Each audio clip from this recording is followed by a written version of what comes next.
Welcome to Big Blend Radio's third Friday Family History Show with Nancy and Lisa, the Big Blend mother-daughter travel team and publishers of Big Blend Radio and TV Magazine and Parks and Travel Magazine. You can get them both at bigblendmagazines.com. We're super excited today because we're starting our new Roots Travel History shows, where it's a whole series where, especially when we travel across the country on our Love Your Parks tour, we're going to be looking about these family history connections around national parks, museums, different destinations. And today we have four special guests joining us here on Big Blend Radio to talk about Roots Travel, exploring America's National Park Service, state and local historic parks and their gateway communities. All four of our guests have been on Big Blend Radio quite a few times and will be throughout the years. And so let's start with Holly Hansen. She comes on our third Friday Family History Show every third Friday, and we call her Miss Holly T. Hansen. She's a gen teacher and president of Family History Expos. You can go to family-history-expos.com. Holly's an author, a lecturer, an editor, and publisher, and she's helped over quite a few thousand people understand the principles, strategies, and sources they can use to trace their family roots in today's tech environment. So she's basically go to family-history-expos.com and you'll see all the resources she has, videos, lessons, books, guides, you name it on there. And then she also helps people individually trace their family history. Holly, how are you doing? Hey, I'm happy. It's exciting to do family history and all of the things that you said. Mm-hmm. It's just exciting to share that with everybody. I think it's exciting, especially on the travels. I know Nancy and I, we've picked up a lot of stories as we traveled on the first phase of our tour. Excited to go back on the second phase of our tour and be part of that with you. And we're going to be calling you from all over the country, Holly, going, hey, we found this name, now what? We found this grave site, So very excited about that. Before we bring our guests on, too, we want to give a shout-out to you for this is your 15th year with Family History Expos. And everybody, she's got an amazing event happening online because this is online now. It's Pirates of the Pedigree 2018 International Family History Expo. It's being held on our website. Go to family-history-expos.com, October 15th through 20th, 2018, and so many different lecturers and guests and speakers, and you even have Big Blend Radio interviews connected there. So you've got a full schedule for 5 days. It's exciting, Holly. It's a big party you're having. Yeah, it is exciting. A lot of connections around the world. I want to bring our next guest on, Yvonne Peach. Many of you know Yvonne has been on a lot of our shows talking about historic Yuma, Arizona, and she is a co-owner of the historic Coronado Motor Hotel that's celebrating 80 years this year of being in existence, and she's also the co-owner of the Yuma Landing Bar and Grill, which is on the same property as the hotel. And the hotel, man, I think you own like an entire road. It's like two sides of the road and like 3 blocks. And we're glad about the Yuma Landing Bar and Grill being on the same property. This is actually the site where the very first airplane landed in the state of Arizona. And she also has a museum that is now just got its nonprofit status as well. It's the Yuma Historical Society Museum of Aviation and Tourism. Locals know it as the Casa de Coronado Museum. But for everything, you can go to our website, coronadomotorhotel.com. Yvonne, how are you? I'm doing just fine. I'm really excited about being on the show today. We're excited to have you back on. Everybody, Yvonne and Jon, their hotel, the Coronado Motor Hotel, is our tour headquarters. So we get to see them every few months and go, we're tired from the road. We're coming back. And we seem to always be coming back to Yuma. In fact, it's you and Donna over at the Peanut Patch in Yuma that got us all connected and made our magazine go from being a San Diego publication back in our days of print to being Southwestern. It's all your fault, Yvonne. You made us expand. Yeah, well, you were here a lot in that time zone, and we enjoyed always working with you. Oh, thank you. You too. We're excited because I know today we're going to talk about family history, and Johnny definitely has an amazing history, and also talking about all the people that keep coming to the hotel over the years to dig up their family history. So but I want to bring our next guest on, Stephanie McMillin. Now, we met Stephanie in Yuma. Go figure. And I think the last time we were all together was at Yuma Landing Bar and Grill having was it a margarita or was it a Bloody Mary, Stephanie, that we were enjoying? I think it was a Diablo drink. Ooh, remember that? That's right. Yes. I remember. Little peppers for ear or horns. Yeah, I remember that. That was that travel writers group for the International Food Wine Travel Writers Association that we brought into Yuma, and the landing they were serving specialty cocktails on the area. Stephanie used to work at the city of Yuma, but she relocated back home to Springfield, Kentucky, which is in central Kentucky, known as the land of bourbon, horses, and history. And so, Stephanie, you grew up in Springfield, and the history is really rich. I mean, you've talked about your family's farm also being like the site of the Civil War artifacts you've been finding out there. Well, actually, here in town in Springfield, it's no longer there due to winds, but when I was growing up, there's a mulberry tree that had a cannonball in it, and the tree had grown around it so much you could only see like maybe a $half size of it left. But my dad remembers when he was a kid, you could see much more of that cannonball sticking out. Wow. So I mean, yeah, don't mess around with that. And so you're also on the Holy Land Trail. So we'll talk about that later. But it's also Springfield, a beautiful historic downtown district. We can't wait to come visit. But this is also the ancestral home of Abraham Lincoln and his family, right? So his mom and dad lived there. Yes, in fact, this county and region, a lot of people can claim today. You're breaking up there a little bit. Come back, Stephanie. Oh, I'm sorry. Is this better? There you go. I'm so sorry. Yeah. Okay. So a lot of people can lay claim to being both related to, to both sides of the family, Abraham Lincoln and Nancy Hanks. Okay, and that's all out there, and you can go to the courthouse and see their marriage certificates in there, right? In the courthouse. Yes. Mm-hmm. Right on. Can't wait. I can't Did wait. they have the son named Tom Hanks? No, is Tom Hanks related to Nancy Hanks?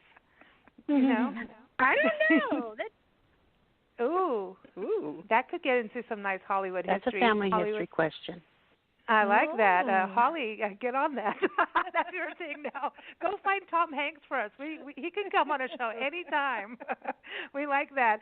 Also, Stephanie is right outside at Abraham Lincoln's actual birthplace, which is part of the National Park Service and was actually the very first memorial dedicated to Abraham Lincoln. But now for more history, we're going to Natchitoches, Louisiana, and this is the oldest city or settlement in the state of Louisiana. We call it the birthplace of Louisiana, and that means we have Arlene Gould back on the show. She is the executive director of the Natchitoches Convention and Visitor Bureau, and I got to give a shout out. Stephanie is the executive director of the Springfield Tourism Commission. If I didn't say that, go to her website, visit springfieldky.com. For Arlene and Natchitoches, go to natchitoches.com, and Arlene, do you want to tell people that how to spell this? Because it sounds like Natchitoches if you read it, right? Welcome. Looking at it, it is not pronounced the way that it is spelled. The spelling is NATCHITOCHES Natchitoches.com, but we pronounce it like Nack, N-A-C-K, like A, and then Tish, T-I-S-H, so Natchitoches. Natchitoches is the oldest permanent settlement in all of the Louisiana Purchase territory, actually. Wow. So that's now made up of 15 states throughout the United States. It represented 1/3 of the United States at one time. So we always tease and say, yep, we're older than dirt. So we've been established in 1714 when we were founded. Wow. I know we're going to talk about also the Cane River Heritage Area, Melrose Plantation, Cane River Creole National Historical Park, which is why we first came to see you. And Natchitoches is one of the most beautiful downtowns with the Cane River right there. I mean, it's just so beautiful, and beautiful brick on the front street that it's just really idyllic. And it's kind of like a miniature New Orleans, right? Even though you're older than New Orleans. We're older than New Orleans by 4 years. New Orleans is celebrating their tricentennial year this year in 2018. We had our tricentennial 4 years ago in 2014. So, but when you do come downtown, you'll see the wrought iron balconies and the brick street, and it runs along the river, Cane River. So, yeah, it's like a mini New Orleans in some ways. We love that. We love that. It's so pretty. I know. And so everyone, Natchitoches.com is the place to go. And I just want to go back to Holly here. And Holly, you know, when we first talked about this, I think we're going to be doing a lot of this Roots Travel series because it's really interesting about some of the stories that have popped up over the years. Even Glenn Burrows from Norfolk Tours, I know he's one of your presenters for your expo, again, happening October 15th through 20th. He's been on our show over the years, and he's like, well, Abraham Lincoln, you know what, his family comes from around the corner from me in Norfolk, England. We were talking with him about a national park, Pinnacles National Park in Central California, with a couple other guests on the show. And we just mentioned the park, actually. I said, oh, yes, and there's this Bacon Trail that's from the Bacon Ranch, this historic Bacon Ranch. And now Glenn is off running and looking to see if he's related to this specific Bacon family. And they were the first settlers in that area. And it's like every time we talk to him, we find something, and it's the same thing happening with you. So really, this is something that you may find a name in a park. You may find your family being a part of an expedition, right? And so are museums sometimes the first place to start looking for your family history, the local museums? Absolutely. One of the things I have found, genealogists that call themselves genealogists, they often miss these things because they go to a library or a family history center or someplace that focuses on family history, and they don't think about the parks. But I find all of the parks, they're loaded with family history. And you might not even know that your family member is part of an expedition. And but if they came from Southwest Virginia, you know, through Kentucky to Illinois, who else did? And why did they do that? And then you'll find there's a trail, and then there's a museum, and there are all kinds of things. It's quite amazing what's available out there. I love it. I'm always looking when I drive down the road if I see museums or, you know, parks that have, well, the gateway communities have a lot of the museums. It might not even be the park itself. Sometimes the parks have things, but sometimes you have to go someplace not too far, but you can find a lot of information. And I like that you're also standing where your ancestors were or could have been, you know, or part of where they moved through if they were migrating, you know, or on an expedition. I want everyone to know that Holly's got an awesome article about Roots Travel, and she focuses on the Juan Bautista de Anza National Historic Trail that goes from, well, actually it starts in Mexico. And Juan Bautista led, you know, it was 200 people from Mexico. They were really taking over, going to San Francisco, what is San Francisco now, and that was in 1776, and that's how the founding of San Francisco happened at the Presidio. They came through here where we are right now in Tucson, Arizona, and they went over to Yvonne. Yvonne wasn't there yet, in Yuma, Arizona, but they went all the way up there. But she wrote about the Anza Trail. She also wrote about the Kentucky Holy Land Trail, where Stephanie is. She wrote about the Cane River Creole National Historical Park in Melrose Plantation and Natchitoches, where Arlene is, and also the Donner Memorial State Park. And Holly, this is part of your family history. You didn't really think you were part of the Donner family, but it turned out that you've got relatives in the Donner party that came across. I do. I live on what's called the Mormon Pioneer Trail, where I grew up my whole life, and my grandmother used to tell me stories about her mom walking across the plains coming to Utah. And I used to play as a little girl, like I'd have my apron, because Grandma told me that her mother, they wore aprons, and they'd pick up buffalo chips and little pieces of wood to start the fire to cook their meals. And so I used to play being a pioneer. It was a big deal, and we'd go on little picnics, and we'd sit on the trail. And there are different museums along that trail that tell a lot of stories about the families and the people. Different people at every stop. It's amazing. And as a young woman, probably in my 20s, numbers are always, I remember birthdays, I remember numbers. That's just something that's a gift, I guess. But I remember reading something about the Donner Party coming in 1846, and I thought, hey, the pioneers, they came to Utah in 1847, so I thought they were the first people to Salt Lake, to the area and open it up. So I got really interested and passionate about the Donner Party and learning more about them, and I learned that they spent 30 days from about where my home is to cross the mountain that drops down into Salt Lake City. They spent about 30 days clearing the trees and the brush so they could get across there.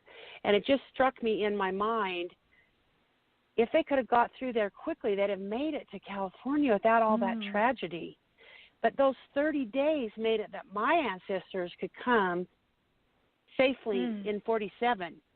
I have a second great-grandfather that came in 1847 with the Brigham Young Company when they first came here, and so I have a lot of history with that. But I just had this, I don't know, something about that Donner Reed party. I just had, every place I went, I'd buy books, I'd read everything I could get my hands on. And I was talking to a good friend of mine, a spiritual leader. I said, why do you think I'm so obsessed with that Donner Party? Because it's a sad tale.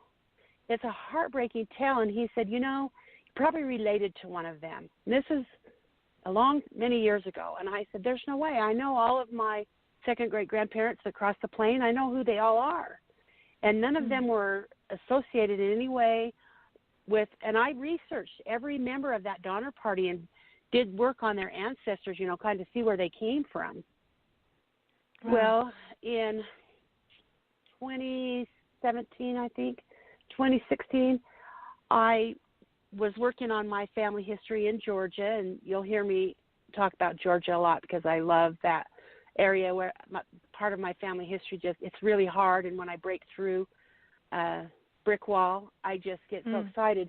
But I had spent a lot of years, but I found that Augustus V. Denham I found his father, James Denham, and I had collected all the information on the Denham families, and I found this record that showed he was son of James Denham. And when I went into all the research that I had done on the Denhams, James was married to Betsy Gilpin, and her father was Ignatius Gilpin, and her mother was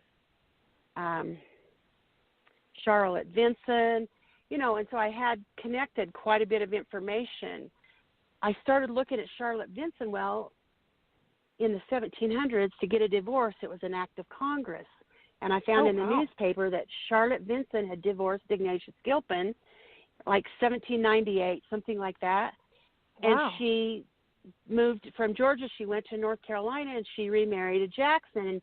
And I found an old diary. I mean, you just find this stuff. But here's this old diary, and it's listing who her children are.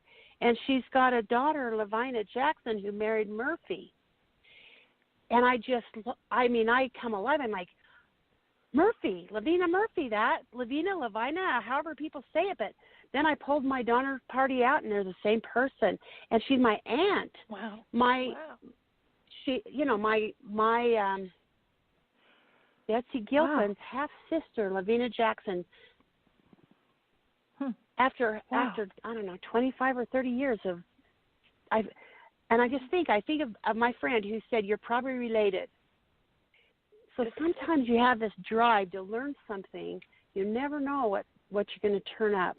But all that research that I had done, if I hadn't searched the Donner Reed Party, I never would have made that connection. But I've been there to the Donner Memorial Park.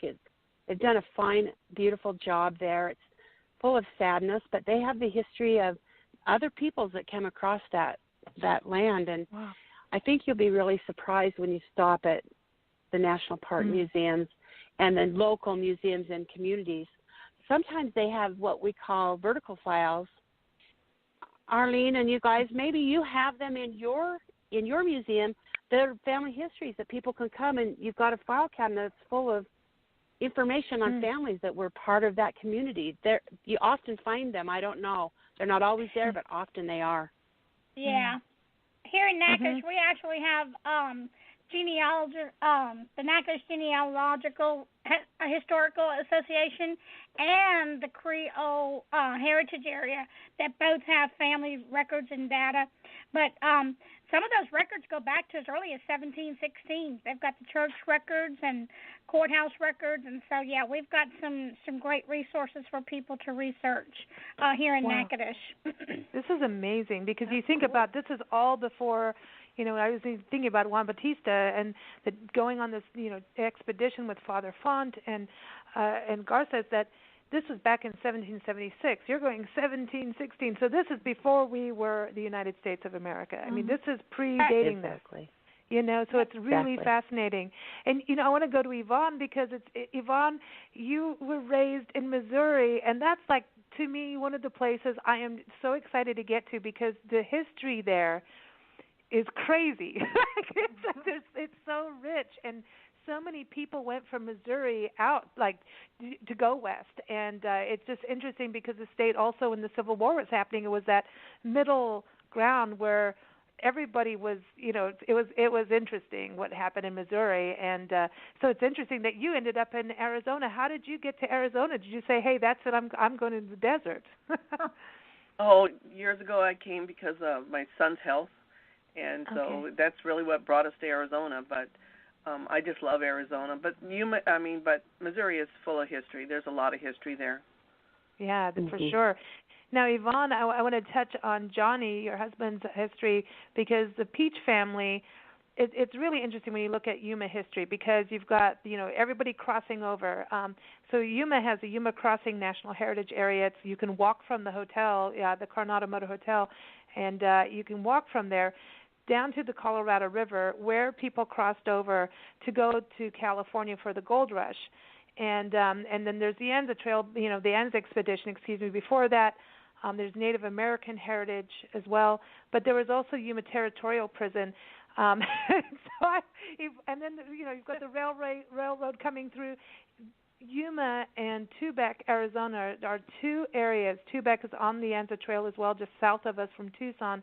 They're probably the most important hotspots for history in the state of Arizona. And Yuma is fascinating because you've got a lot of people that move through there. So you've got people coming in that stayed there. There's homesteaders and pioneers, but people that cross through there. So at the hotel, Yvonne, do you get people coming in to search their family history, whether or not they were, maybe one of the people with a paddle boat back then, those big river paddle boats, or starting agriculture because you're also an agricultural community, or even were they in the prison?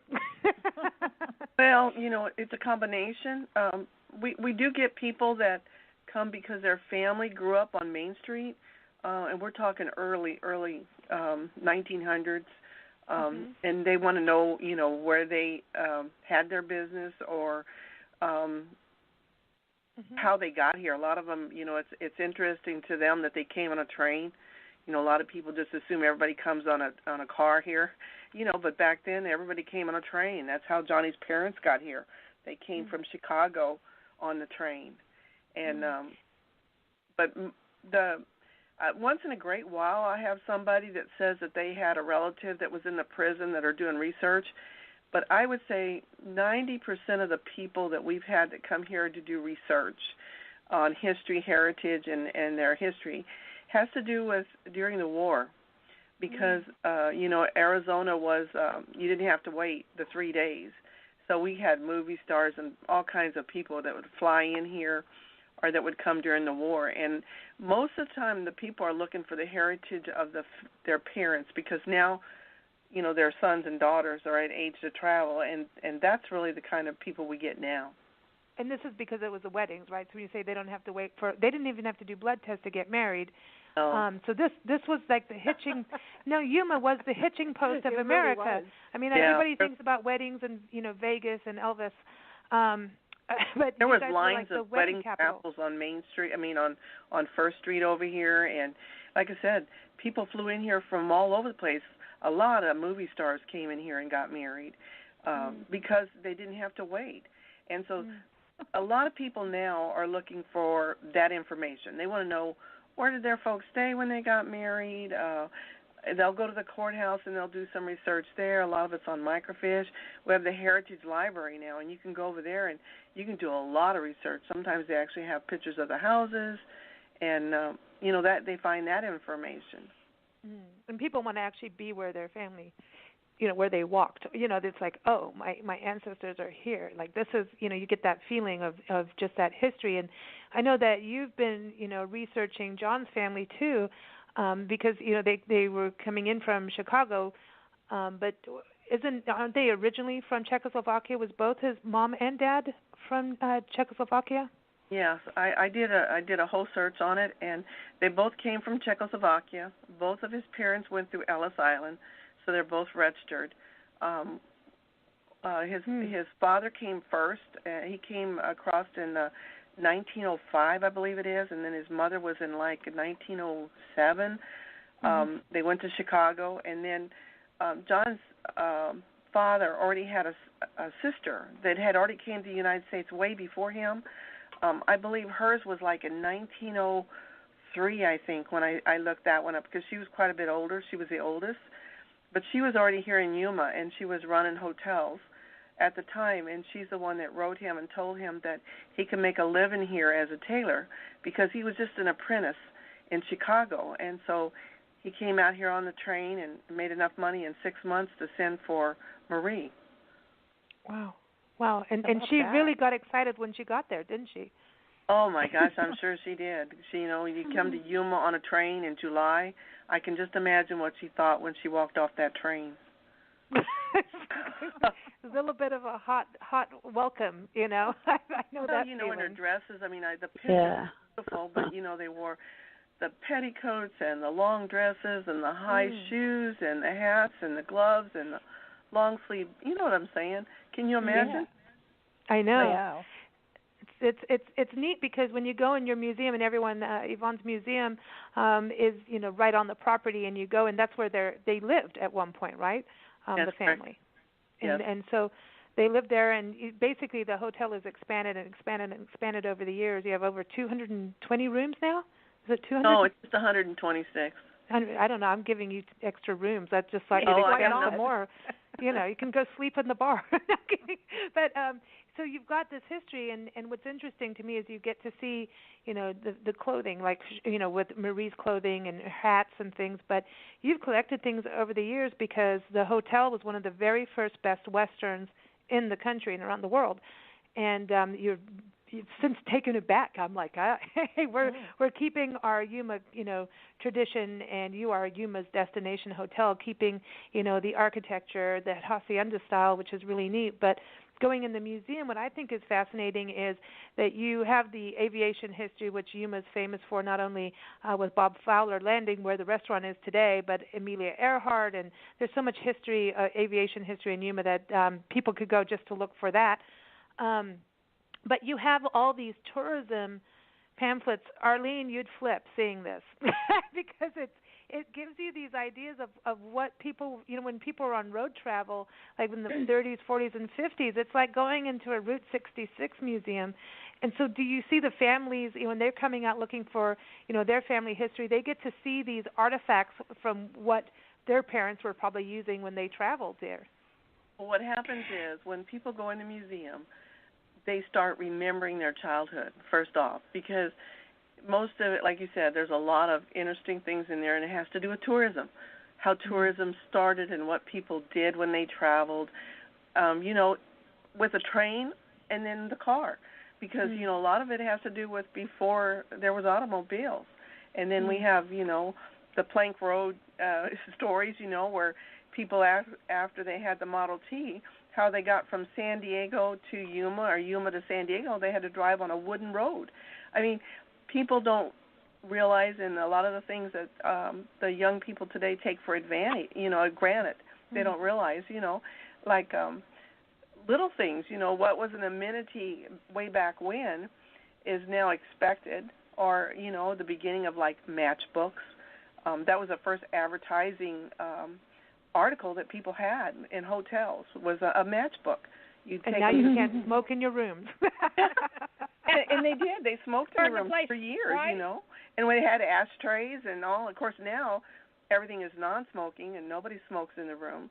But times have changed, and like we have those water jugs people used to hang on their cars, so they, if they got hot in the desert, Yeah. It just, times have changed so much, but it's interesting. People will go back in their childhood and they'll say, oh, I remember when we used to get this when we traveled as a kid, or why would they do that? A lot of people just ask questions. They don't even know what the articles are. Some people know what a 45 is, and you know what I'm saying, just little stuff like that. It's neat, and I love it because you go in there and it's like, oh man, you feel like you're on a movie set almost, And I just want to tell people, when you do go to Yuma, Arizona, and stay at the Coronado Motor Hotel, ask for the Bob Hope room, because he did stay there on the his USO tours, and so did Dog the Bounty Hunter, right, Steve? Yep, that's correct. Yeah, before he was Dog the Bounty Hunter. Yeah, a lot of Hollywood history there. I wanted to touch on, and also if you are, looking up your family on the Juan Bautista de Anza Trail, I mean, you've got genealogical societies there too in Yuma, and the history museums, and so there's a lot that you can go and research on.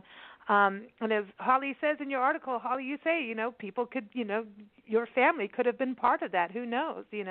I actually do know someone whose family is related, and actually there's quite a few relatives running around. There's probably a lot of people who descend from that expedition, and they have no idea. There are probably a lot of people. Yeah, it's fascinating. It really is. You also touched on the Holy Land. I was going to say the Holy Land, the Holy Land Trail. And this is interesting. Stephanie, this is something that you're in the middle of it, right? I know you're on the Lincoln Heritage Trail and the Bourbon Trail and the Barn Quilt Trail, and so there's a lot of trails where Stephanie is. But how many churches do you have around you, Stephanie, that people go and visit? Oh, shoot. I should have looked that up. I know we have upwards of 3 dozen. These churches here happen to be the oldest west of the Alleghenies, and they kept extremely good records. So this is a really heavily stocked place when it comes to people digging through their own genealogy. Cool. You were talking about this, Holly, so this is, again, people migrating again. So this is part of it, is not only you're going to the destination, but you got to find their trail, really, when you're doing your history. Well, one of the things I like to tell people is look for all the records. I did a high-profile genealogical project. I'm not at liberty to say who the personality Tom was, Hanks. but yeah, it could have been. But we're working in some Kentucky records. Now, to do research in Kentucky, you have to use church records, and you have to use the early forts. And the forts they're personal private records. They're kept in people's homes, or they've been turned over to a museum. But this gentleman says, when you're doing research, we are not Catholic. He was adamant not to waste time. But guess where we found his family? There you go. And he wasn't happy about that. But we don't always get to pick our ancestors. And as well, if our ancestors lined up in a row, would they pick us? Maybe they're not as happy about how we are as if I try to love all of mine.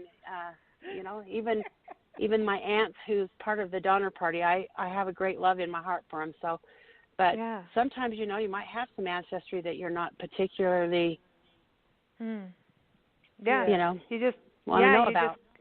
Well, don't forget, times were different. Times were different back then. Absolutely. And Stephanie, tell us a little bit about this, because you've got do people go to the courthouse? Is that, but then the records are all pretty much in the churches? Do you have to make appointments? What happens when people come in? It helps that a lot of the churches are open quite a bit, at least 7 days a week. And, of course, the courthouse is open on the weekdays. I do believe that it's open half a day on Saturdays. And the library also has a wonderful microfiche system that you can look through. And one of the things that I love about genealogy is I didn't know, and I was raised here, I didn't know that the Abraham Lincoln's family is related to Daniel Boone. And Oh, so that's I didn't know that. You know, it's an interesting, you know, historical connection there, and it's all centered right around here. In fact, this county has quite a few. If you look through the phone book, quite a few last name Boones, and they have some relation to Daniel Boone. Wow, cool. So you've got Daniel Boone, and then at the same time, so you're in Washington County, right? And this is the oldest county, right? And so we're the oldest county in the Commonwealth. There's older cities, there's older counties, but when the state formed into a Commonwealth, we're the oldest. We're the first county named after the first president. Okay, and then you've got Marion and Nelson counties too. And now I'm wondering is this going to be like connected to Lord Nelson? I need Glenn back on the show because he's related to Lord Nelson. You know, Admiral Nelson. I mean, it's like every time it just keeps going back to England. We're going to have to do a Kentucky England show when we get there for sure. But this is part of it. So a lot of people, if their family history goes into like Virginia and things like that, they need to think that they might want to come take a visit to you too. Depending on when they're looking at their records. Well, absolutely, because this area used to be Virginia. Okay.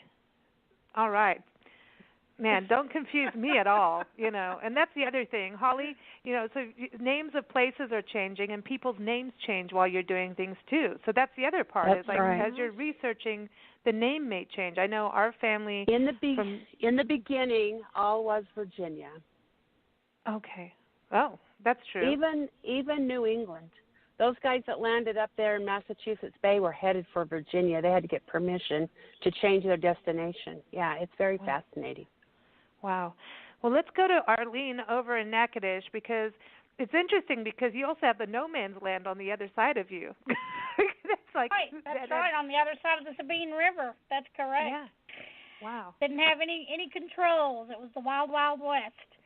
But no, and listening to the stories about the genealogy and, you know, the hotels that were available or the boarding, you know, when the people got off the trains, the hotels or the boarding houses or whatever were there. Back in our day when we had the plantations here in Natchitoches, the plantations had what they called the stranger's room for the travelers that were traveling because we had no hotels, but they wanted to offer accommodations because, after all, this was the South, so they were very hospitable.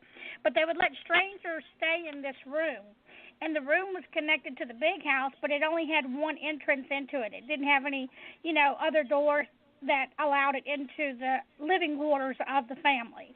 So strangers would come, and at the Cane River Creole National Historic Park, Oakland Plantation, Oakland and Magnolia Plantation, both those plantations have, 200 years of history of the same family living there. They're the only two bicentennial farms west of the Mississippi River, which means they were owned and farmed by the same families. And all of the family documents for over 200 years were still in the attics and on the grounds of these homes. So they had a lot of good records and letters and postcards and diaries and journals of people that have stayed there, come there, visited there. And the same thing with Melrose Plantation. Miss Cammie Henry, who was the mistress of the plantation, she had a lot of artists and writers who came there. So it's like living museums when you go there to visit today. Well, I want to talk about Melrose Plantation, and this is all part of the Cane River National Heritage Area. And this is interesting, too, because your history really, I mean, everywhere it gets to a place of international. And yours is French. You've got Creole. You've got Native American. You've got African history. So this is a big Spanish, connection. Yeah, Spanish. Yep. I mean, that's why you have such good food. It's like this big, melting pot of culture, and everybody is just so friendly and fast. Everybody seems to be so interested in their history. I know that you have different festivals throughout the year that celebrate, the music and the food, and but you also have like the genealogy museum center you were talking about. That is the society. But I know when we went, there's like heritage centers you can go to, right, that people will help you with the records. in Natchitoches? Yes, just last night I went to Northwestern University. They had their 20-year anniversary of the Creole Heritage Center that was set up 20 years ago, and they have families not just from Natchitoches in Louisiana, but from all across the country, Creole families who have registered their families with the database at the genealogy department of Northwestern, which houses the Creole Heritage Center. And they probably have over 37,000 names. A lot of them came from the Cane River area because they still have several thousand descendants. For those that aren't aware, Marie-Therese Coincoin was a former slave woman who had 10 children with the white Frenchman Claude Thomas Pierre Metoyer. And so of the 10 children, you can imagine, here it is, 10 generations later and all their descendants. And the same thing with the Prudhomme family that came from Oakland Plantation. The first Prudhomme that came to America was born in France in 1600s and was a soldier here at the fort in 1716, 1718. So he was really the first French Prudhomme family member, and now they're on their 13th generation of Prudhomme family members here in Natchitoches. Wow. I want to go back to all the that Melrose documentation. Plantation because when we were there, we made a nice little video. You can see it all on nationalparktraveling.com. Just type in Melrose Plantation. And we met Betty Metoyer, and she's a descendant of the Metoyers, and she did a little portrayal of Marie-Therese Coincoin. And have a little listen here from our little video and audio clip from meeting her. I'm Betty Metoyer Ross, and I'm a descendant of Marie-Therese Coincoin and Claude Thomas Pierre Metoyer. I'm a 7th generation. Marie-Therese and Claude Thomas had 10 children. I will be doing a portrayal of Marie-Therese. Welcome to Yucca Plantation. I'm Marie-Therese Coincoin, plantation mistress. Let me tell you a little about my life. I was born a slave in the household of the gallant Saint Denis, commandant of the post at Natchitoches. Later, I belonged to his younger sister, Madame de Soda. In 1767, the most significant event in my life occurred. I'll never forget that date. There appeared in Natchitoches a young Frenchman, a white man named Claude Thomas Pierre Metoyer. He was handsome. He did not find me unattractive either, although I was 25 and the mother of 5 children. That same year, I was leased by Metoyer, who became the father of my 10 Metoyer children. In 1778, he purchased me. Shortly afterward, he freed me and agreed to free all our children. In 1786, we ended our relationship. Most of my life had been spent as a house servant. I had remained sheltered, protected, and provided for by Metoyer. Overnight, I was given a tract of land with the sole responsibility of its success or failure. It was not an easy transition. I've known of other slaves who were freed and given tracts of land upon which they lived and died in poverty. However, I was determined to succeed where others had failed. I settled in a small cabin on the 68 acres given by Metoyer and began the cultivation of tobacco and indigo crops. Another income was the manufacture of herb medicine. My petition for a large grant of land was approved, and my son Louis and I worked alongside our slaves, clearing and developing the land. It has been a tremendous undertaking. The earnings from the plantation I have used to secure the freedom of my children and grandchildren left in slavery, and through Metoyer, the freedom of our children, whom he had recognized through legal documents. I feel I have achieved my life's one overriding goal, the liberation of all my children. I would like to think that some 250 years from now, descendants will also receive visitors here at Yucca. Isn't that amazing? That's so cool. That is that history cool. is incredible. That is incredible. And So standing she's there and still out thinking there about giving it. tours, Betty. She's something else. She's amazing. She talked to Priscilla, our little pink sock monkey, and gave her a history lesson. Arlene, the one story, too, talking about family history, this is the power of searching your family history, and it ties back to Melrose Plantation. Kelly Jackson was on our show last year, and she started the Cane River Film Festival. A lot of movie history out of Natchitoches, and Springfield is on its way for movie history. Yuma, Arizona is very famous for movie history, 310 to Yuma.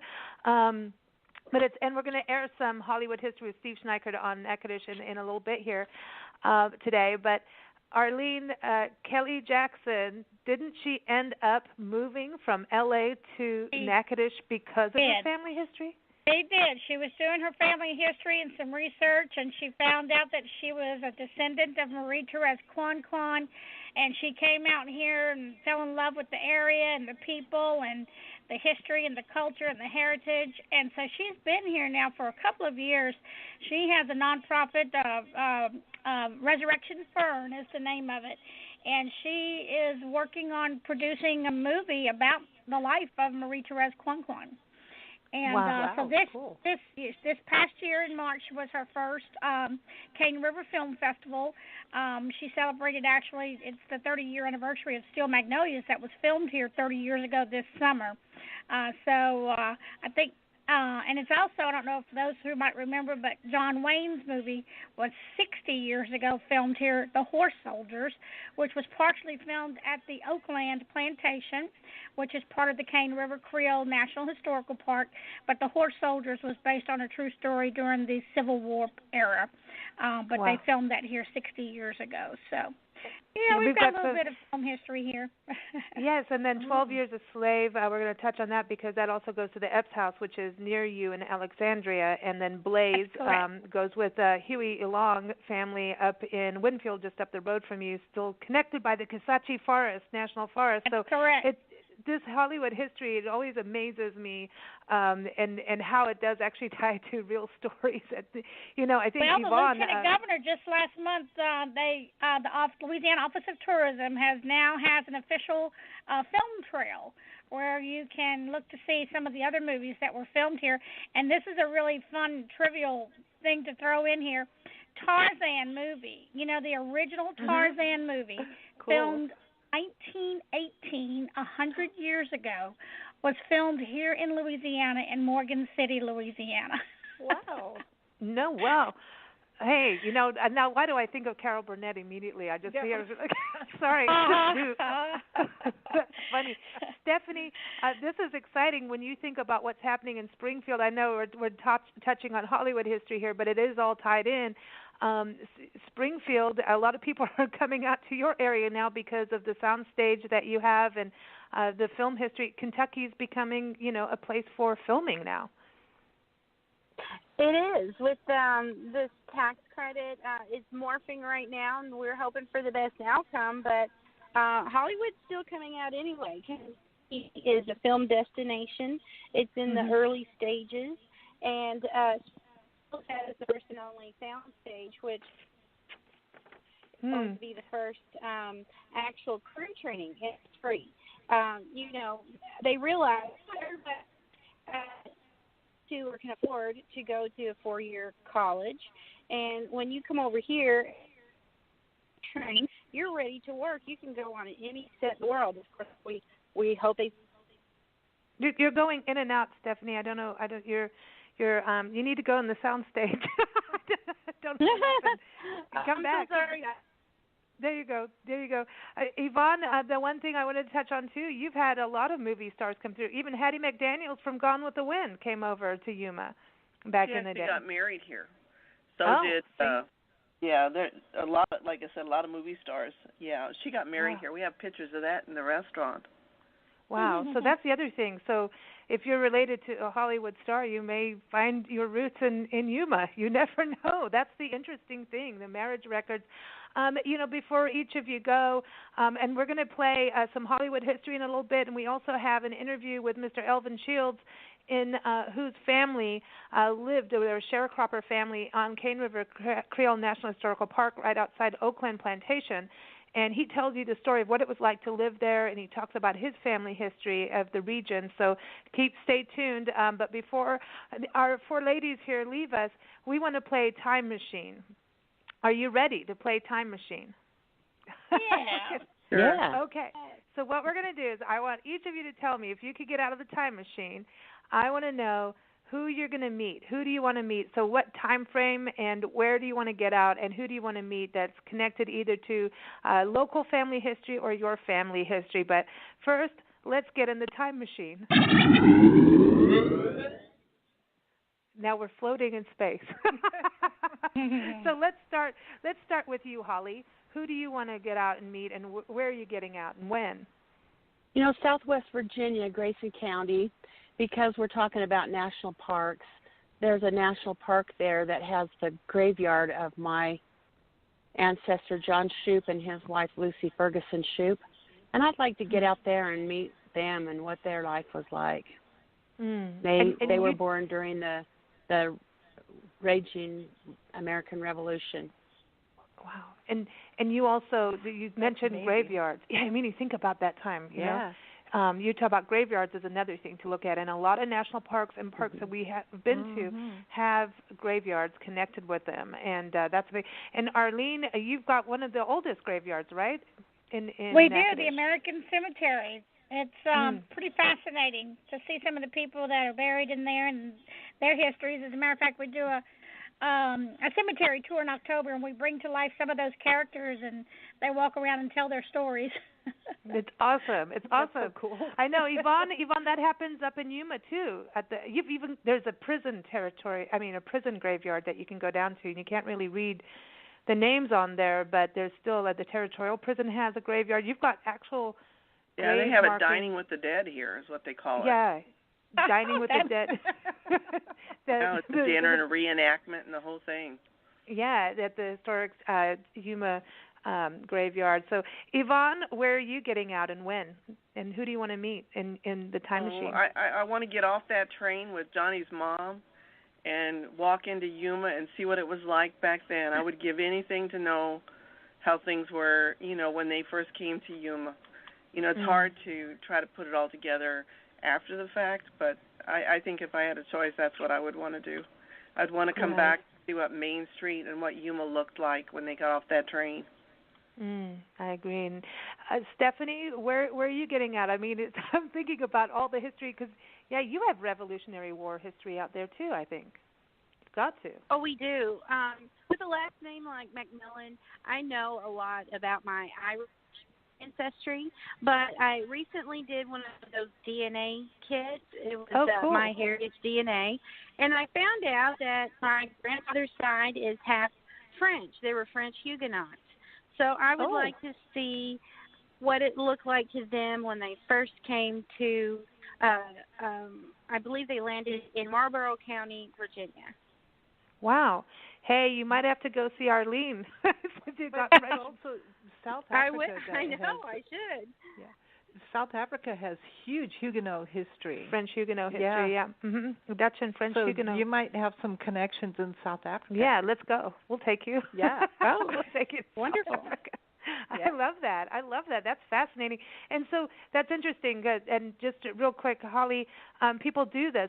So they get excited, they do their DNA test. I think that's what Nancy and I are going to do for Christmas, and another friend of ours. We're all going to find out if we're related. Well, I know Nancy and I are. That sounded bad. But what happens? You do this test, and you start seeing the percentages. You're this, you're that, and you get some surprises. From there, what's the first thing? You start doing your family tree, start checking the names, right?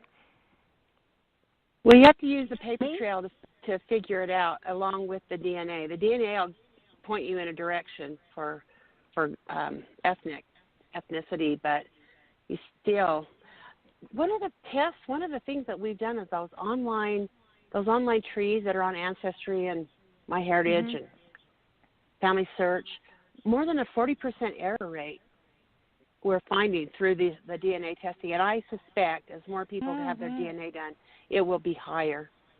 Oh, wow. So people who think their genealogy is already done, all they've got to do is get a DNA test and they'll find out it's wrong.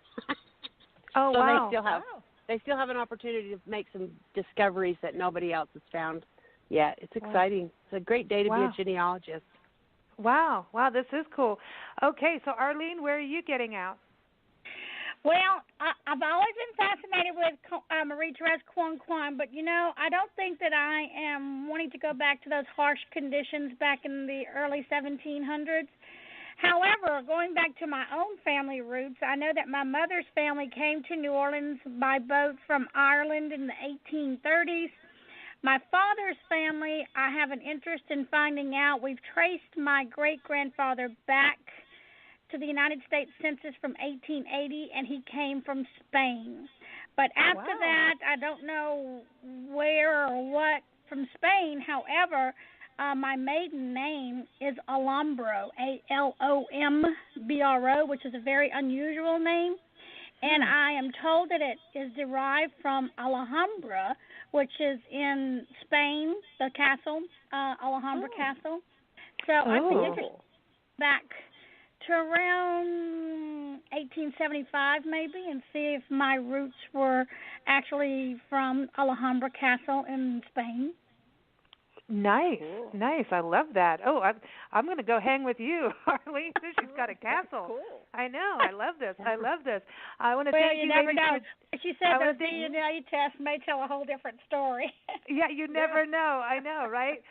Thank you, ladies, for joining us. Everybody stay tuned, though. We have more on the show. You're going to hear Mr. Elvin Shields talk about his sharecropping family history out at Cane River Creole National Historical Park, what is now the park, and how he saved his home, actually, there.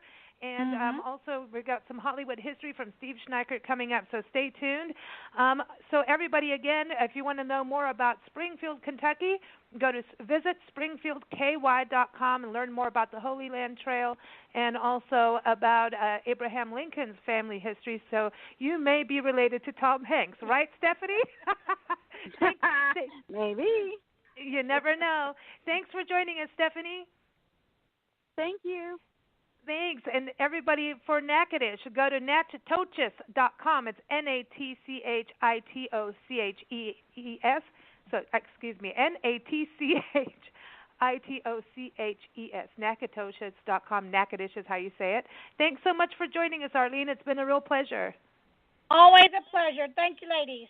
Thank you. I also want to say thank you to Yvonne Peach over in Yuma, Arizona. You can go to coronadomotorhotel.com and learn more about the history of the hotel, and it will connect you to the restaurant, which is the yumalanding.com, and also to her museum over there. Definitely something you want to go and stop in, and go to yumahistorymuseum.org for that. Thanks so much, Yvonne. Always a pleasure chatting with you. Thank you. You girls have a nice day. Yeah, we'll see you soon. Yeah. All right. Bye. And thanks so much, Holly, for joining us. Always a pleasure having you on our third Friday Family History shows. We can't wait to keep on this series of Roots Travel. Thank you. It's fun for me. I love the things that come out. I learn a lot. Yeah, for sure. Me too. Everybody, again, keep up with Holly. Go to family-history-expos.com. Again, her article is up on nationalparktraveling.com. It'll be featured in the October through December issue of Parks and Travel magazine. You can get it at the same website. And don't forget, Holly's International Family History Expo is held October 15th through 20th. Again, it's called Pirates of the Pedigree 2018 International Family History Expo, October 15th through 20th. Just go to family-history-expos.com. All right, thanks, Holly, and everyone. Here it is. We're going to go out to back to Natchitoches and hear from Mr. Elvin Shields. We sat with him on his old front porch at Cane River Creole National Historic Park. So take a listen.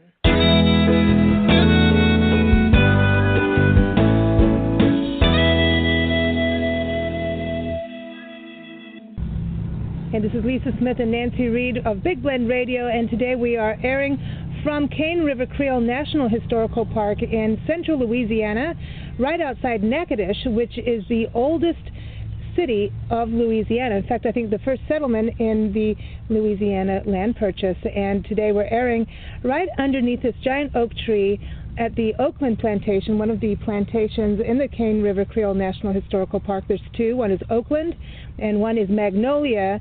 And in between the two plantations following the Cane River, there is Melrose Plantation. It's not a national park, but it's definitely a must-visit for everybody as well. So we're sitting with Mr. Elvin Shields, who grew up here at the Oakland Plantation. And Elvin, these are two of the cabins in your family right here, right? Yes. These cabins here, when I moved here in 1954 and stayed here till 62, the cabin to the far west is where I grew up in, and this cabin right here that we furnished in 2012 was my sister's home. She lives here, and that's why I furnished that one, because that one was the one that was the most complete in restoration and had a lot of memories in there. So I remember growing up here, sitting on that porch, running around here as a kid as far as the eye can see. So really with this park is actually 20 years old this year in 2014, so it's a relatively new park to the system, but it's not new in history. So when you're talking about restoring and refurbishing some of the buildings here, like the Overseer's building is still being taken care of, and there's a lot of maintenance that goes on around here to keep everything still intact. Yes, that's quite a bit to do around here. Number one, you got to keep the grasses down. You got to take care of the buildings. You got to make sure you got the roofs are prepared, because your water get in and you're damaging them all. And that's basically, you got to make sure you don't have termites. Termites is very big in this area, and they'll just take out anything. So what was it like growing up here as a child?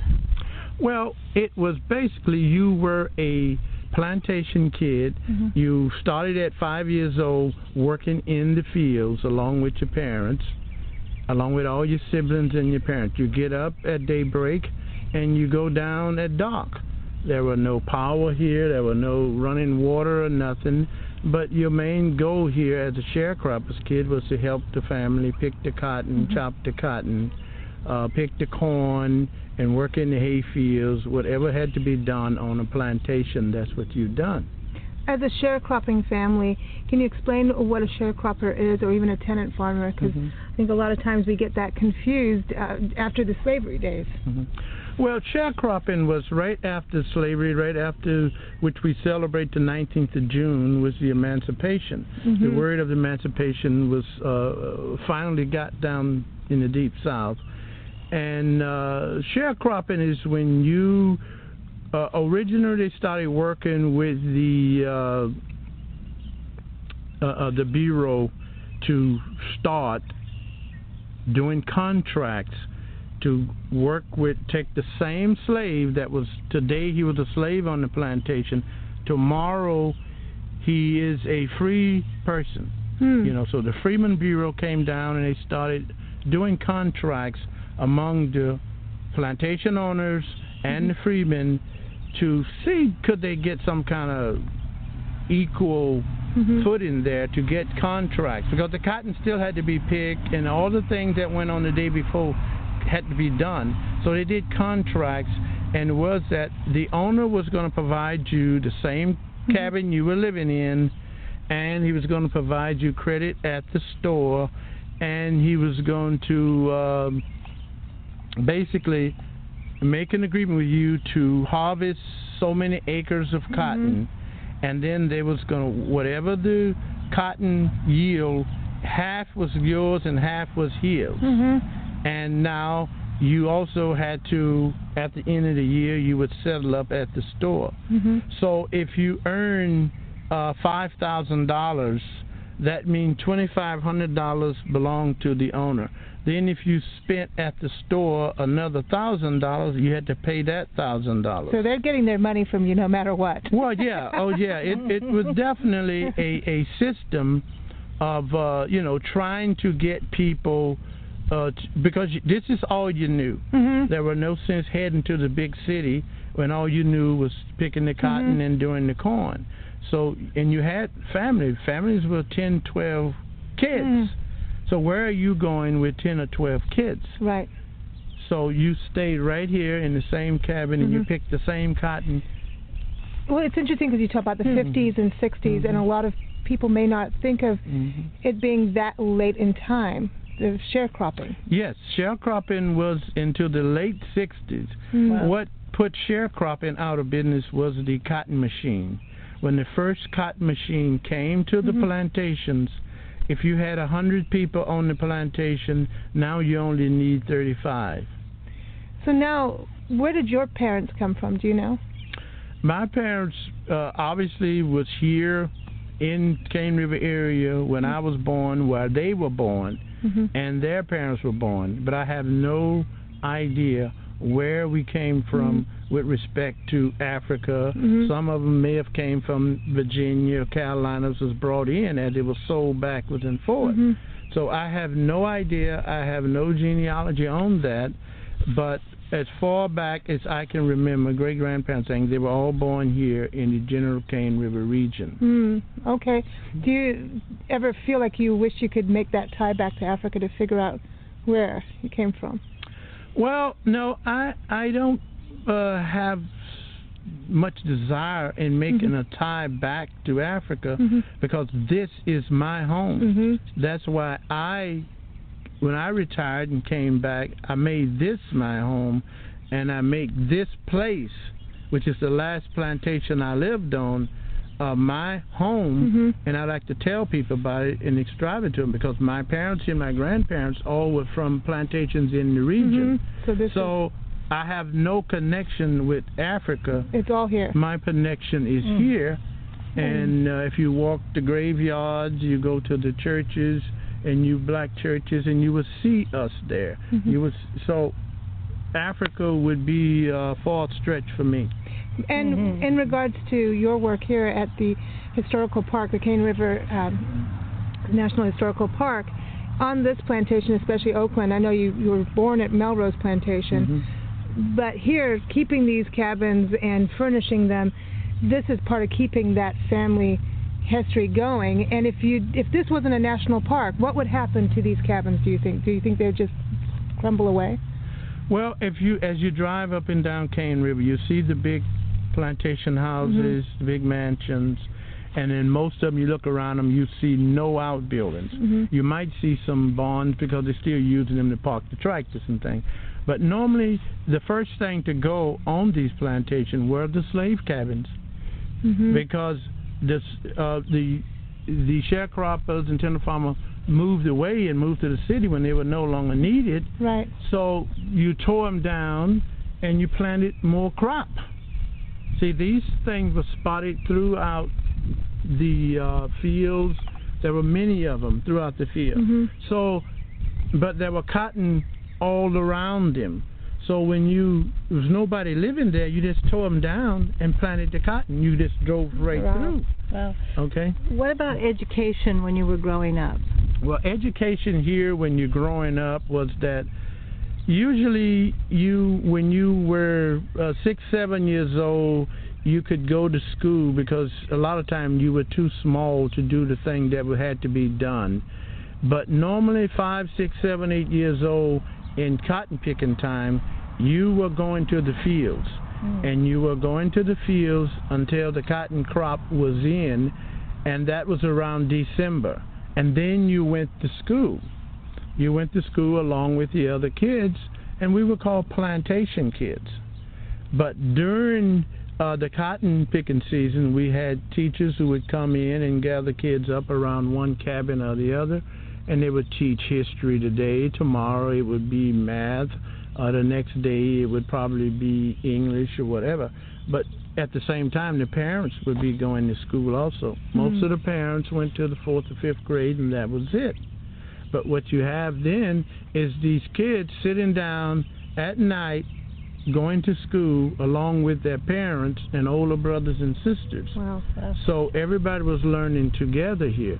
But the schools were all, at first the schools were church-based. They went to the 1st to the 5th grade around churches. And finally the parish decided that, okay, we're going to have public education.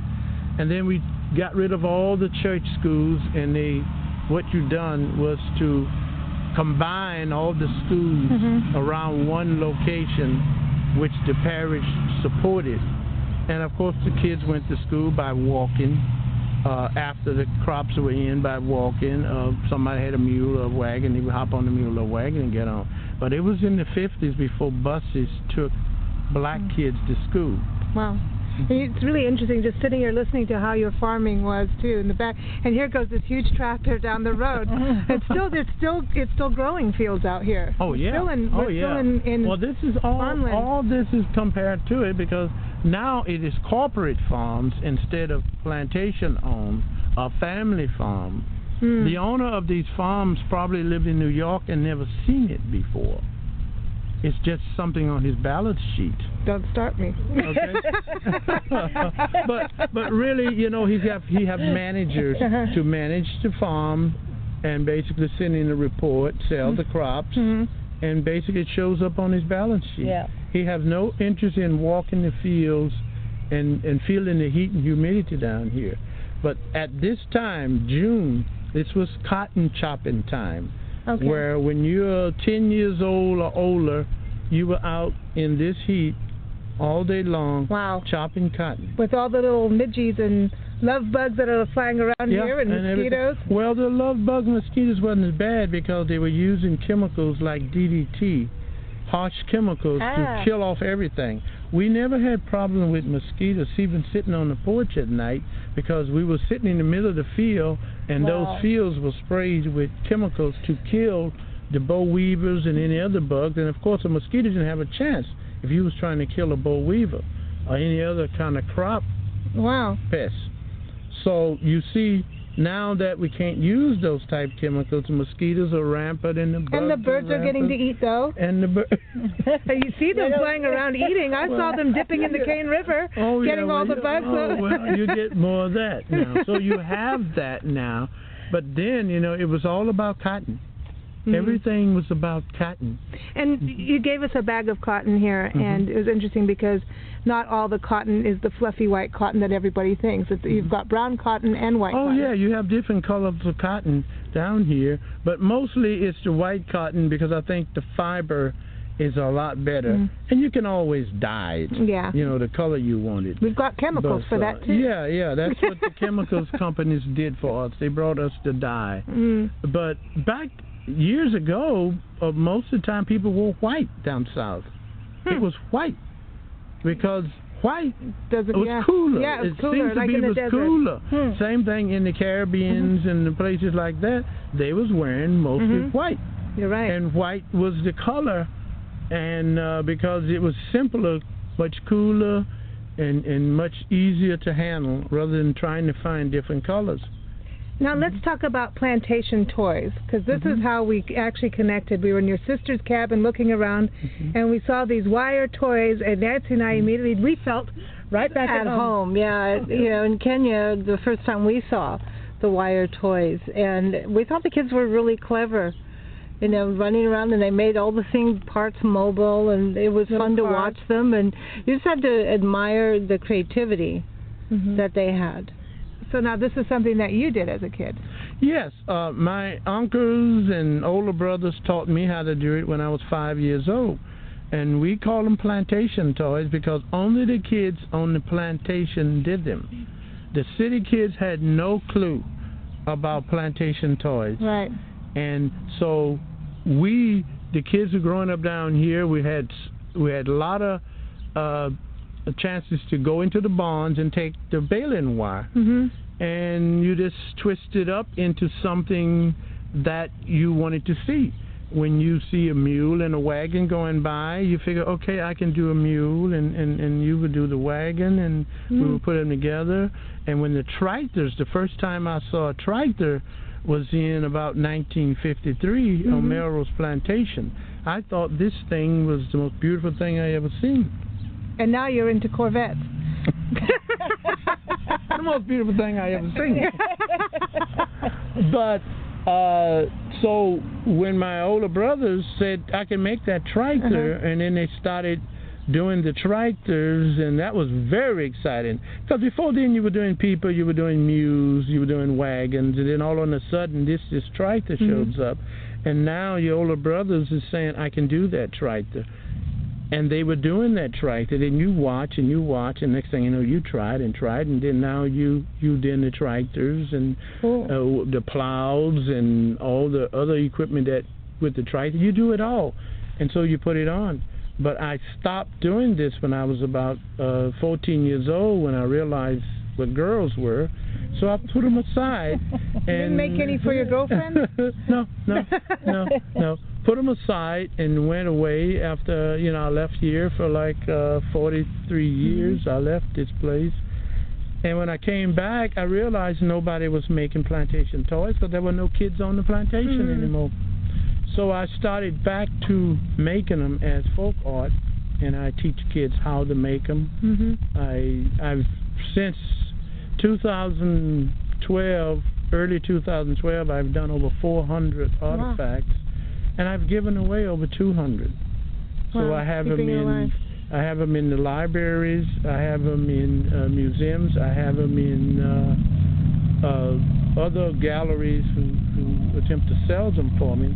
And I show them at most of the shows. And I also go to a lot of the arts and crafts shows, like Melrose or like in Natchitoches. We do Art on the Bricks. And then coming up in July, we do the Natchitoches Northwest State University Folklife Festival. I'm going to be speaking there, and I'll be displaying my static displays and toys and stuff like that. And your static displays are interesting, Nancy. It's like a diorama almost. Oh, I know, and it can show a whole timeline of what it was really like. And it was an interesting way to show history. With your toys, I want to tell everyone you can go to plantationtoys.com so everyone can see your art there. But also that you've got a book. What inspired you to write the book? Well, the book came in after talking to so many kids and teaching them how to do this, and a lot of the kids the little kids weren't allowed to get on the website because the parents wouldn't let them. They didn't want kids hanging around and bringing the website. So I'd say, I have to explain this more. So me and my wife decided, how can I do it? I say I could do the art and take pictures of it, but that's no good. So I decided to put together a book on plantation toys and a lot of other folklore stuff about growing up on a plantation in the book, whereas the kids can connect me growing up at 5 years old and older, growing up on the plantation, and making the toys and showing the toys and giving them the story behind the toys. And we added some recipes of plantation recipes. Peach cobblers. So peaches grow out here? Yeah, peaches grow out here. You had lots of wild peach trees growing. You had plum orchards growing. You had wild dates growing along the riverbank. Really? You had pear trees. Well, these are wild dates over here. I can show you. Yeah, they're right. If you've been to the store along the fence line, those are wild dates. And they're very sweet and very tasty. Oh, they're a grass, so I always forget that they're a grass, dates. No. These are tall in trees. In fact, that's one of the trees there. Wow. And yeah, they're dates, but they were more plentiful along the riverbank when we were growing up. We would get those, and we would eat them, and we would basically, the parents would make wine out of them. You make wild berries growing. I'm going to go hang out with your parents. Yeah, that sounds good. You had wild grapes growing, and so you make wine out of all that stuff. Sounds good. You even make wine out of the pears, and you make wine out of the peaches, and all that stuff. You can it, and you made preserves out of it. So you have it for winter. So you have it for winter, and you raise chickens and pigs. Hey, sounds like a good time to me. Well, if you call it that way. It's hard work, but I always say that somehow, Nancy, we always find wine wherever we go. There's wine. So how about your grandchildren? How do they relate to you making the toys? Or do you think it's something they might want to do or try? No, I really don't think so. Because I've, showed them and tried to talk to them about it, but they're more into the computer stuff and all that. And they're teenagers now. They're at the age when I threw that away. So it's very hard. If I had been here earlier, if they had grew up around me, yes, when they were small. But, I left, and I left my kids in Lafayette, Louisiana when I lived there for a while, and I moved to Washington, D.C. And so I came back, they were teenagers. My granddaughter is the second year in college, and my grandson is in the 11th grade. Well, when I was in the 8th grade, 7th grade, I quit making toys. Right. So they're now. So they're too old to pick it up. But they understand it and they know the story. But no, I don't think they will ever. If they ever get married and have some kids, I can drag them up here and teach them how to make the toys. Right. So he's like, go on, get it done, get it done. I can get some more toys. Yeah, it's a lost art, and that's why I teach kids here, regular here.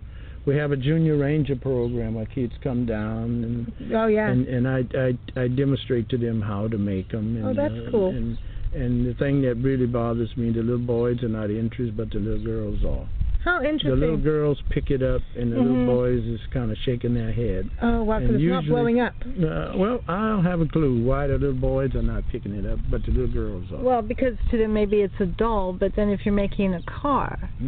Well, they just pick up the twisting wire regardless. Okay. But the little boys are not really interested, and they're all the same age. They're like 10, 11, 12 years old, and the little girls picks it up and they spend more time with it than the little boys, and they really love it. But the little boys probably want to do the computer games and stuff like that. It's interesting with the difference, between the little boys and little girls. But what about for you? Because I know you went into engineering. Do you think that mechanical side helped you, as an engineer later because you were doing things like that, working on wire and doing those kind of activities? I don't know. No. You don't put me in an engineer's chair, can't you tell? It was no connection. Okay. It was absolutely no connection. I got into engineering by when I went to the Army. I was placed in an engineering unit. I was a quartermaster specialist, and I went in the engineering unit. And there was a lot of engineers from all over the country in that battalion. And of course they were all white guys, because this was in the 60s, and I was trying to figure out, when I was a kid growing up, I didn't know anything. I had no idea there was such a word as engineer, or what that meant. Right. And so I got to meet a lot of these guys, and they were older than me because they'd already been to college and doing that. But these units had engineers in them and architects and all that, because we were a construction battalion in Vietnam. And so I got to know some of these guys and got hold of some of their books and decided, this is not bad. I may look into this. But when I got out of the Army, I went to trade school in air conditioning and refrigeration systems, and I was very good at it. And one of my professors said, "You should be over at the university studying engineering. You have an aptitude for the science, not just I said, well, I'll check it out. So I took my GI Bill and enrolled in a junior college, and the rest is history. Right on. And I spent 32 years as a professional engineer. Full circle now. You come back home, come back making home, toys and again. Now I can make toys. Well, I quit making toys because I started noticing the girls. And now that I'm 65, the girl don't notice me, so I can go back to making my toys. Thanks so much, Elvin, for your stories. All right.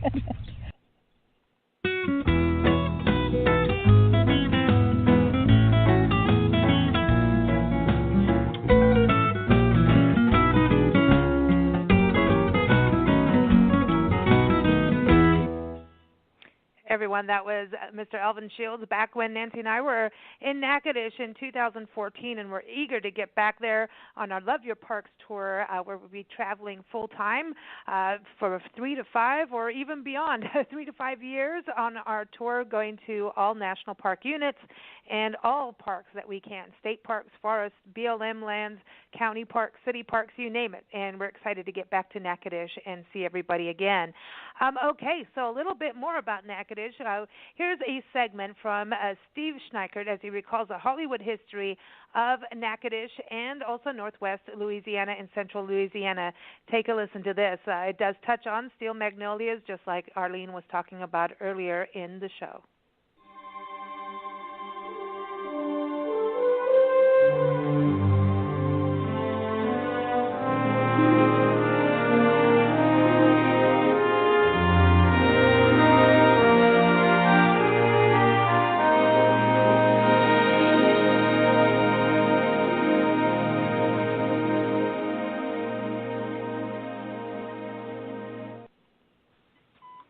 You're making movies, you're making movies with stars and stories that will take one's breath away.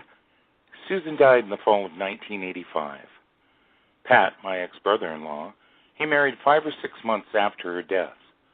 The first time I heard my nephew call this other woman Mama was when I said, no, Susan can't disappear. Robert Harling grew up in Natchitoches, Louisiana, and lost his sister and best friend to diabetes in 1985. He turned that experience into the iconic stage play, Steel Magnolias, which he wrote in about 10 days. Steel Magnolias is also a 1989 American comedy drama directed by Herbert Ross. It is the film adaptation of Robert Harling's 1987 play of the same name, about the bond a group of women share surrounding the family experience during the death of Malin Eatonton's daughter, Shelby. The movie is filmed in and around Natchitoches. A tour de force cast is assembled with Oscar winner Sally Field and Oscar winner Julia Roberts. Supporting cast includes Oscar winner Olympia Dukakis, Oscar winner Shirley MacLaine, Oscar nominee Dolly Parton, and Daryl Hannah. Even screenwriter Robert Harling appeared in the film as the preacher in the local church. The title Steel Magnolias suggests the main female characters can both be as delicate as a magnolia and as tough as steel. Quite a few films have been produced and filmed in and around central Louisiana over the years, including The Horse Soldiers is a 1959 deluxe color war film set during the American Civil War. It was directed by Oscar winner John Ford and starred Oscar winners John Wayne and William Holden and Constance Towers. The film was based on Harold Sinclair's novel of the same name. The team of John Lee Mahan and Martin Racken both wrote the screenplay and produced the film. Blaze is a 1989 film written and directed by Ron Shelton. The film stars Paul Newman and Lolita Davidovich. Blaze star herself appears in a cameo role. The film tells the highly fictionalized story of the latter years of Earl Long, a flamboyant governor of Louisiana and brother of assassinated governor and U.S. Senator Huey P. Long. According to the novel and film, Earl Long allegedly fell in love with a young stripper named Blaze Starr. 12 Years a Slave is a 2013 historical drama film and an adaptation of the 1853 slave narrative memoir, 12 Years a Slave, by Solomon Northup, a New York State born-free African-American man who was kidnapped in Washington, D.C. in 1841 and sold into slavery. Northup worked on plantations in the state of Louisiana before his release. The locations used were 4 historic antebellum plantations: Felicity, Bocage, Destrehan, and Magnolia. Of the 4, Magnolia is the nearest to the actual plantation where Northup was held. Directed by Steve McQueen and screenplay written by John Ridley, this powerful film won 3 Academy Awards: Best Picture, Best Adapted Screenplay, and Best Supporting Actress. I look forward to viewing more movies that are filmed in beautiful central Louisiana. I am Steve Schneickert, and this is Hollywood History as I recall it.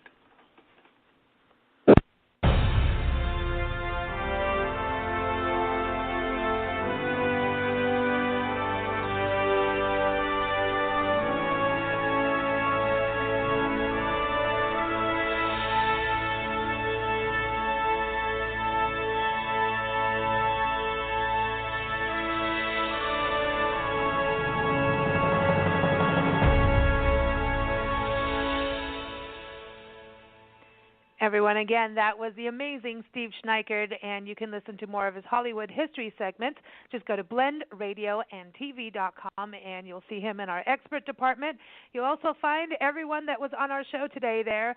You will find more about Natchitoches. Go to nationalparktraveling.com or blendradioandtv.com. Springfield is also featured on both websites, Springfield, Kentucky, and Yuma, Arizona, and also you'll find Holly's articles on blendradioandtv.com as well as nationalparktraveling.com. We want to thank everyone for joining us on today's Third Family Friday History Show, and you can keep up with all Big Blend radio shows. Just go to bigblendradio.com, and of course, don't forget, go to family-history-expos.com and check out the upcoming event. It's the Pirates of the Pedigree 2018 International Family History Expo, and that's October 15th through 20th.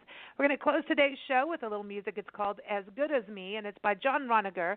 He is based in New Orleans, so, a little tie there to Arlene, and we first connected with him when he was based in San Francisco, so that ties back to the Anza Trail, the Juan Bautista de Anza Trail, I should say. And so anyway, a little bit of music that kind of ties the Southwest, California, Louisiana, and Kentucky together. Here it is, As Good As Me. You can keep up with Jon. Go to jonronigermusic.com, and that's John with no H, so jonronigermusic.com. Here it is, As Good As Me. Take care.